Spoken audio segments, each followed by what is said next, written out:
Дүргийа.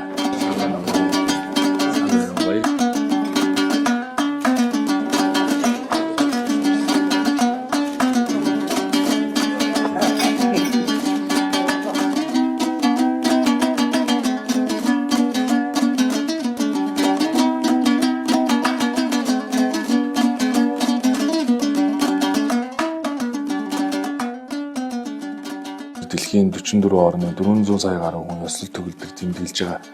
Энэ Наврызын баярын ач холбогдлыг бол за монголчууд бид жилээс жилд илүү өргөн цар хүрээтэйгээр тэмдэглэж баяр үйлгийн аймгийнхаа иргэдтэй, казак иргэдтэй хүндэтгэл үзүүлж бол ирснийг та бүхэн бас мэдж байгаа.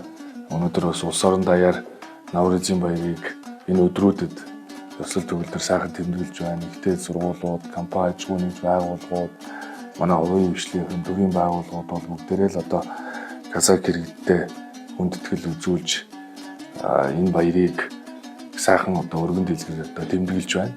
Энэ Наврызын баяр нийт олон улсын баяр болсонтой холбоотой новын шийдвэрийн дагуу тэр жилээс эхлээд төрийн өндөрлөгүүд манай иргэдийн төлөөлөл хүлээж авдаг сайхан уламжил тогтлоо.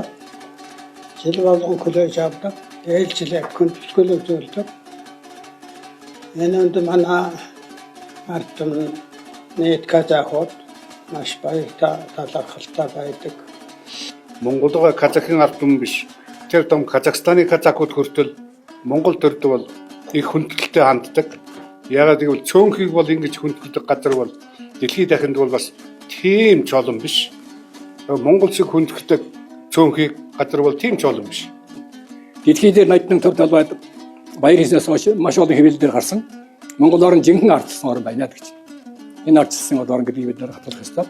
Таны ажид амжилт хүсье. Их баярлалаа.